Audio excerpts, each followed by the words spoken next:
So again, same methodologies that we've been talking about. 161.8% targets gets us to $4.40. The 261.8 gets us to $6. Then if we look at the major consolidation from the Q1 highs to the Q1 lows, we're now talking about $5.40 and $11.55. So this for me right here, right now, those are the price targets that you have to be aware of if you're holding and investing in XRP.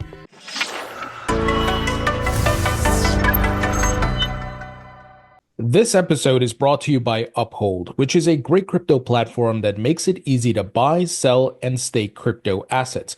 Uphold has over 300 plus cryptocurrencies, including Bitcoin and all the top altcoins, and they offer a crypto staking on over 19 crypto assets. I've been a user of the platform for many years. They are safe and reliable. They don't commingle or lend out your crypto funds, and they are 100% reserved. You can review their transparency report. Uphold also offers an amazing rewards program where you can earn up to 5.25% on stablecoins. This rewards program also allows you to get 24-hour early access to new tokens that they list. And to participate, you just simply have to open the app once per month, deposit $50 once per month, and trade $50 once per month. And the stablecoins that they support includes Ripple's RLUSD. You can earn up to 5% on that stablecoin and 5.25% on USBC. So if you'd like to learn more about Uphold and all the great services they offer, visit the link in the description. Hey folks, welcome into the Thinking Crypto podcast. I'm your host, Tony Edward, and joining me today is Caleb Franzen, who is the founder of Cubic Analytics. Caleb, great to see you. Great to see you too, man. We tend to do these every month or so, and good things tend to take place thereafter. So let's keep the momentum going, huh? Absolutely. You know, I always appreciate your insights, your chart analysis, and I think it's a perfect time for us to be talking because Bitcoin has just hit a new all-time highs today. We're recording on Monday, October 6th. I think it crossed $125,800. How are you feeling about the market action? I'm bored personally. I mean, come on, is this the best we can do? No, listen, I mean, it obviously feels great, but genuinely I am bored. You know, I mean, this is, we're in a bull market. What do bull markets do? They produce higher highs and higher lows. This is why I continue to reiterate a bullish stance when we were trading between 108 and 112. Yep. For me, that was just the opportunity to produce a higher low. As people probably know by now, I do almost all my analysis based on technical analysis, based on price structure, based on statistical indicators, intermarket relationships, so on and so forth, all data backed, right? And so when I'm looking at that opportunity to simply produce a higher low within a broader uptrend, that sounds like a buying opportunity to me, Tony. So, you know, I was doing everything that I could to take advantage of that dip. And by the way, those were the first Bitcoin purchases I was making since we were trading at 79,000 back in March. So I basically had to sit on my hands for 6 months to allocate more money. And, you know, I have to trust my process and go through my system. And my system said to buy between 108 and 112. So that's what I did. You know, it's funny, Caleb, because, you know, folks like you who are experienced were bullish. I was bullish. And I was telling people, hey, look, September is usually really rough for the markets. It's pretty bloody. But we saw towards the end of August, things started to get really rough. And then, you know, by the middle of September and the latter half, people started to turn bearish. Oh, no, the top is in. Oh, no, government shut. And then I just saw the sentiment get in the dumps. But it's like the perfect setup for a face melting rally. Exactly. And, you know, I don't pay too much attention to seasonality. In some contexts, I will, especially around presidential cycles, so on and so forth. But one of the things that I have learned with respect to seasonality is if we're supposed to have a bad month, whether we're talking about equities or whether we're talking about Bitcoin and crypto, but we actually go on to produce a really good month, basically giving a middle finger to the bad seasonality, that tends to occur during really strong market environments, which means good things are likely to continue to take place. So, you know, again, I was looking at that same seasonality dynamic. Everyone was scared going into September because of that seasonality. And I was looking at it and I was like, well, okay, the seasonality might be bad, but until we invalidate the price structure, I'm not going to be bearish because we call the month September. I mean, that to me makes absolutely zero sense. I'm only here to trade and invest based on the price action. Absolutely. So let's take a look at the charts. Let's start with Bitcoin since it leads the market. You know, what are you seeing on that front and your outlook for the short term, midterm, and even long term? Awesome. So let me go ahead and share my screen. Here we are looking at Bitcoin. I took this a few hours back. So this was already when we were trading so far ago at 123,900. But I want to be very clear here about where I'm targeting from a very intermediate term basis. Very simple here, just looking at the 161.8% target extensions in Fibonacci, in logarithmic scale. And that gets us basically to 137,000 to 139K. So right now we're trading at 125 and change. Last time I checked before we just jumped on here, we're like 11 or 12% away from hitting those price targets. So these are certainly, by no sense of the imagination, some ultra lucrative, far reaching price targets here. I do want to reiterate, my cycle price target is still at minimum 175, but I think this looks fantastic. I also have 4 different exponential moving averages on here. In blue, the 21-day EMA, in red, the 55, in green, the 100, and in black, the 200. I want to call attention to the fact that this 200-day exponential moving average is about to break out of the prior all-time highs. That to me looks like very bullish confirmation. We also have price trading above all 4 of those moving averages, with all 4 of them in a bullish formation and a rising slope. This is giving us very clear weight of the evidence that we are in uptrends, because when we are in strongest phases of the uptrends, it looks like exactly like this with respect to the EMAs. I also want to highlight the anchored volume weighted average price. This is telling us what the market's cost basis is pivoted to a specific point in time. And so when we look at the July and August all-time highs, basically hitting that 123, 124K level, we're trading above that zone. I also want to point this out because if we get a dip in this market environment back towards 116,000 to 117K, to flip these anchored volume weighted average prices into support after using it as resistance here, right? That would be a very valid buying opportunity. So that's definitely something I want to call attention to right here, right now. Very interesting. So you mentioned your next target is in the range of 136, 137, major target. You mentioned your high time frame target is a minimum of 175. Are you looking at timing at all? You know, some people are saying, hey, could we see the blow off top this Q4, or could this bleed into 2026? I mean, look, we're trading at 125 right now, right? So to get to 175, we're $50,000 away. That's like 34, 40%, you know? So it's not too far away. We all know what Bitcoin can do during a bull market, especially towards the latter stages of that bull market where we really go through that exponential phase. One of the amazing things about this bull market, and Tony, we've talked about this almost every time I've come on the show, is we've just been in a steady production of higher highs and higher lows. It's been very linear, if anything else. We haven't really gone through that exponential phase. So if and when it does come, it could happen very quick. But all I know right now is we just continue to produce those higher highs and higher lows. It's an uptrend. That means that we should have an upside bias. It means we should be raising price targets, so on and so forth. And so in that environment, I'm basically time agnostic, right? I've been sharing that 175K price target since the middle of 2023. That was more than 2 years ago, right? And so even in 2023, when I was sharing it, people were saying, is that going to happen this year? And I was like, I don't know, probably not, but that's just my cycle target. Is it going to happen next year? Maybe. I mean, it could. I really have no idea. So it's just based on the TA. It's just based on the price structure itself. I'm relatively time agnostic. Yeah, for sure. And it certainly seems like Bitcoin, we could, if this thing extends to 2026, could have a local top in Q4, or up to your point, like it just goes to the blow off top and everything wraps up. And just to confirm, you are anticipating a bear market post top. Yeah, but it's not my job as an investor to predict tops in a bull market, right? It's my job as an investor to make the most of the bull market environment while it's here, right? So, I've been an investor for essentially 12 years now, and it's basically always been a fool's errand to predict a bull market peak, right? And even if you do predict that bull market peak properly, are you going to be able to switch at the right time to buy assets on sale? It's really hard to do, right? So all I recognize is we're in an uptrend. As an investor, that's when we make money, by owning assets. And so that's the name of the game for me. It's really that simple. Oh, for sure. Let's take a look at some of the, you know what, let's do the total altcoin market. If you can pull up a chart on that and how things are Of looking course. there. Okay, I want to start with one thing first, actually, which is actually looking at Bitcoin priced in global currencies. So what I'm doing here, you can actually see it in the top left corner, is I'm taking Bitcoin priced in dollars and I'm multiplying it by the US dollar index. So that allows us to offset the equation here and look at Bitcoin priced in a basket of euros, yen, Canadian dollars, so on and so forth. This is also making new all-time highs right here, right now, today.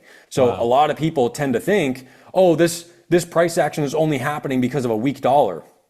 It's actually not true. It's happening because of weak global fiat currencies, not necessarily just because of a weak dollar. Also on the back of Bitcoin relative to my global M2 model, which looks like this, right? So we're getting a lot of really great confirmations here, looking super, super fantastic. You asked about total. Here we go. This to me is the key chart to be paying attention to. It's total 2, which excludes Bitcoin, and then I'm manually extracting stablecoins USDT and USDC. This has not yet made new all-time highs yet. If we look at this level, right, this has not actually produced those new all-time highs getting out of this box, but we are currently making new cycle highs literally right here, right now, today, based on the Fibonacci level of this latest consolidation. That gets us to 2.5 trillion. We're currently trading at 1.5 trillion. You do the math. That's pretty good upside from here. You know, Caleb, I've never seen anyone do what you just did with the Bitcoin by the global currencies. That's pretty cool. Are you putting that on TradingView or anything like that? I'm not sharing it on TradingView. I've been talking about this on my Substack. I've been talking about it on X for quite a while now. I think this is like the shit right here. Excuse my language, but I mean, there's a lot of alpha in this, right? Because we're now able to look at not Bitcoin just in dollars, or not Bitcoin just in euros or in Swiss franc or in yen, but in everything, right? And I think that's really important. Yeah, and this backs up the thesis of, like you said, currency debasement across the globe, right? This is the fiat currency system. They have to keep printing as they debase, asset prices go higher. And I don't think a lot of people realize, the concept of that, but also to see it on the chart like this is pretty cool. That's really great. Another thing I want to mention also is, like, everyone misunderstands the US dollar. I want to call attention to the fact that the Dixie today is trading at the exact same level it was in mid-April when Bitcoin was trading around 78, 79,000. So the Dixie is basically flatlined over the course of the past 6 months, during which period Bitcoin has gone from 79,000, actually even lower. I think we got as low as 74K, right? During which time Bitcoin has gone from 74,000 to 125,000. So we have not needed to see the dollar fall relative to other global currencies for Bitcoin and other risk assets to go up. What's actually been the most lucrative environment for risk assets to go up, whether we're talking about Bitcoin or equities, has been a stable dollar environment. That's what we've been in for quite some time now, the last 6 months. It's what we've been in for the last 3 months, the last 4 months, so on and so forth. And so I think that's really important as well. A lot of people just tend to think, oh, we need a weaker dollar in order for risk assets to go up. When you actually look at the correlations, especially over the past few years, past 18 months specifically, they've been perfectly correlated in lockstep with each other. Risk assets and the Dixie moving together. Hard question for you. With regards to the total market cap or total two, well, I should say total market cap. Do you see us going near the $8 to $10 trillion mark? If you're using Elliott wave or Fibonacci extensions? If you're going to use Fibonacci's, I'll trust your work on that. I mean, that makes perfect sense to me, right? I mean, it's really hard to come up with price targets when you're getting into price discovery because we have no clear, distinct levels of market memory in order to base where we are likely to go. Where's the next magnet for price? And so the best way we can really do that is with Fibonacci levels, looking at the 123, the 161, the 261, so on and so forth. For me personally, I don't use Elliott wave analysis in any of my work. But for some people, they find a way to make it work. So kudos to them. Let's dive into like individual altcoins, and we could start with Ethereum. You want to start with ETH? I'm down to start with ETH, brother. Okay, let's see here. Share my screen. Looks like it wants to hit 5K this week. Hey, it might. All I see is that we're consolidating above the cycle highs, flipping it into support. I was sharing this setup in real time on X and over on my newsletter. And now we also have this bull flag breaking out literally here in just the past few days. This to me is crystal clear bull market's price structure. I've said it once, I'll say it again. I was taught the best way to make money as an investor is to be long during bull markets because this is likely to continue to trend higher. as I think about price targets for this now, as we zoom in on the structure, we flip the chart in a logarithmic scale. Again, we're going to use the same strategies and tools that we were just talking about. The 161.8% target of the recent high to low move, that gets us to 5,800. If we're looking at the 261.8, that gets us to 7,500 for Ethereum. If we look at the Q4 highs to the April lows, we're now talking about a 161.8% target of 8,100. So we're currently trading at 4,700. And again, if we think about this cycle environment and the fact that we have not necessarily gone through that exponential phase, ETH relative to BTC has not been able to materially stay in an uptrend. Maybe that's starting to change. If those things are going to take place, aka the exponential phase and ETH continuing to outperform BTC, why can't 8,100 be a reasonable price target to the upside? Right. And then rookie question for you. So when you're using the Fibonacci extensions, I know that they call it the golden ratio to 1.618, right? But what about those higher extensions, the 2 point whatever, and then the 4.236 extension? Are those they have a lower probability of getting there? Assets, that is? They do have a lower probability. So let's go back to the chart that I was just sharing. So you'll notice here, as I'm looking at this retracement, I am including the 261.8% to get to 7,500. What I did is I also looked at the 261.8% of this retracement, and that gets us to 25,000. So for me right here, right now, I don't feel comfortable to come on and say we're going to 25,000, buckle up. I would love for everyone who owns Ethereum for that to take place. Trust me. I really would. But I can't, in my method of analysis, I take things one step at a time. Before we can start talking about 25,000, let's first get to 8,100, and then we can talk about 25K. Yeah, that definitely makes sense. And personally, I'm hoping we could, wick to 10K after 8. That'd be nice as an ETH holder, but what about Solana? What are you seeing on that front? Okay, so for Solana, we're going to do a few things here. Very similar. I've been super encouraged. I was telling my premium members of Cubic Analytics in our live streams that this was back when we were trading up here, actually. I was saying, if we get a decline back into this blue zone, which aligns with the 50% and 61.8% retracement of this major Fibonacci extension, if we get back down there, that's basically the back up the truck zone. So I'm very hopeful that my premium subscribers to Cubic Analytics followed through on that, because now the upside price targets are 342 and 420. I think I've actually come on your show, Tony, and we've talked about this $420 price target before. As long as we stay above this 50% level, basically above 195, I think we're going to 420.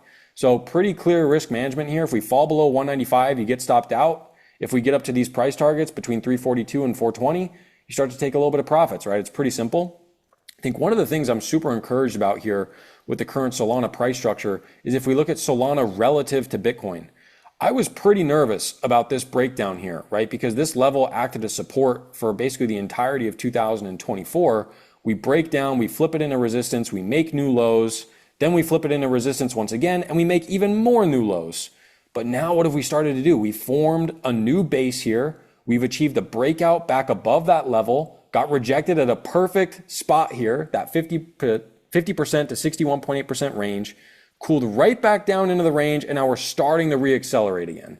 And so if this works as well, why can't Solana relative to Bitcoin go all the way up here to this 161.8%? That's exactly what the price structure is telling us to target. And I think that's the reasonable place to be paying attention. Very interesting. And then on the XRP front, what are you seeing there? Okay, XRP, let's talk about it. So super coiling price action, but I want to call attention a few basic things. Right here, we produce higher highs. And now, since then, we've also produced these higher highs. But over the course of the past 3-4 months, we've basically been tightening up, right? But this production right here of lower highs is just allowing price to reset here to cool down, in my opinion, for the next leg higher. So again, same methodologies that we've been talking about. 161.8% targets gets us to $4.40. The 261.8 gets us to $6. Then if we look at the major consolidation from the Q1 highs to the Q1 lows, we're now talking about $5.40 and $11.55. So This for me right here, right now, those are the price targets that you have to be aware of if you're holding and investing in XRP, because I think so long as we stay above $2.68, these price targets are where we're headed. If we fall below 268, you can get stopped out, you can reduce some of your exposure, you can slow down your DCA, whatever the case is. You can have a thesis, an upside bias, we're going to get here, but you have to have an invalidation criteria. It's okay to be wrong. It's just not okay to stay wrong. So if we fall below that range, it's somewhat of a structure invalidation, right? It's a bullish invalidation. And so if that takes place, you can adjust, you can modify. So long as we stay above $2.68, we're going much higher. Your lips to God's ears, Caleb, for that $11. I would love that. Look, it's not me, right? I'm not the one coming up with these price targets. It's the chart itself. It's the structure itself. I have a phrase, right? You can ask 100 economists what's taking place in the market. You're probably going to get 90 to 100 answers. You can ask 100 technicians what's taking place in the market. At most, you're going to get 5 or 10 answers, right? Because price is price. It's the only thing that's the actual truth in the market. Opinions are a dime a dozen. We only get paid by one simple thing as investors. We buy low and we sell high, so everything starts and ends with price, or we buy high and sell higher. So once again, everything starts and ends with price. That's why all of my analysis basically focuses solely on price, and all of my targets, all of my risk management is based specifically on price. It's not based on vibes, it's not based on moon cycles, it's not based on how I wake up in the morning, it's all based on price. Yeah, absolutely. And I appreciate your point of views and your data analysis and much more. And that's why I've been following you. That's why I have you on the shows. Certainly appreciate the value you bring. So, Caleb, I would love to get your thoughts on, a lot of people are scared too, because here's what's happening. The markets are ripping in the face of government shutdown, huge layoffs, right? People are worried about recession. They're saying, is the Fed going to cut again come later this month? Things like that. What are your thoughts on what's happening in the macro? So from a macroeconomic perspective, right, I have my undergraduate degree in macroeconomics. This is what I studied in college.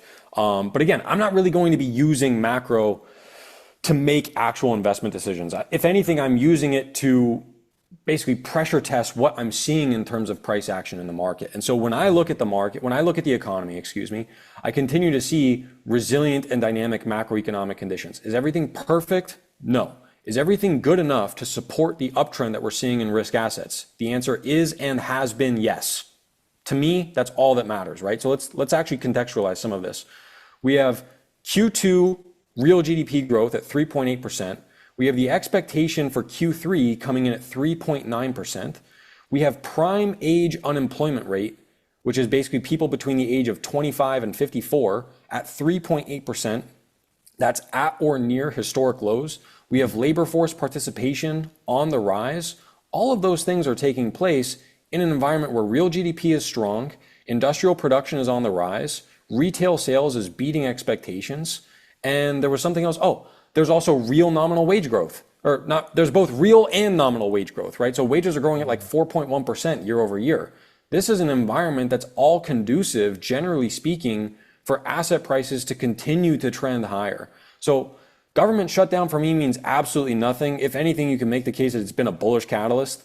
But again, as I look at overall market conditions, even if I'm just gonna specifically focus on the stock market itself, we have forward 12-month earnings for the S&P 500 making new all-time highs. So that's telling us that all the Wall Street's analysts, they're all coming together, not coming together before they do the work, but after they do the work, and they're all revising expectations of forward earnings to the upside. That's a really good sign, right? That's exactly what we expect to see in these kinds of market environments. And so everything is coming together here to support a continuation of this uptrend. And recognizing that simple fact, we are in an uptrend, we can do two things with that piece of information. We can either align with that uptrend or we can fight that uptrend. And I've learned over the course of my 12 years as an investor, unfortunately, I had to learn this the hard way. It's way more lucrative if you're focused on making money in the market to align with the uptrend rather than to fight it. Yeah, as they would say, the trend is your friend until it's not, right? Yeah, and you've mentioned that exact line several times on here, and I've also mentioned something along the lines of when the music's playing, you have to dance. Yeah. And this continues to be a market environment where the music is playing, we have to dance. Uptrend conditions are intact. We have credit spreads making new cycle lows. We even have something like high yield corporate bonds, junk bonds trading at new multi-year highs, right? And if we adjust them for the dividend yield, they're trading at all-time highs. That does not happen in an environment where investors are concerned about credit risk. If there's limited to zero credit risk, I don't want to say that there's zero credit risk in this environment, but if there's limited credit risk in this environment, why can't risk assets continue to trade higher, right? So again, as we're looking at the weight of the evidence here, everything is coming together, higher highs and higher lows, increasing risk appetite, decent macro conditions, the Fed is cutting interest rates, all of these things are taking place. We have to continue to have an upward bias. Yeah, absolutely. Well said. Caleb, man, always great info. We're going to have to do another one next month. Hopefully we're ripping to new highs come November, but this is great stuff. And folks, check out Caleb's X account and his newsletter. Links will be in the description. Go follow, check it out. Always great info. Thanks for having me, Tony. We'll do this again soon.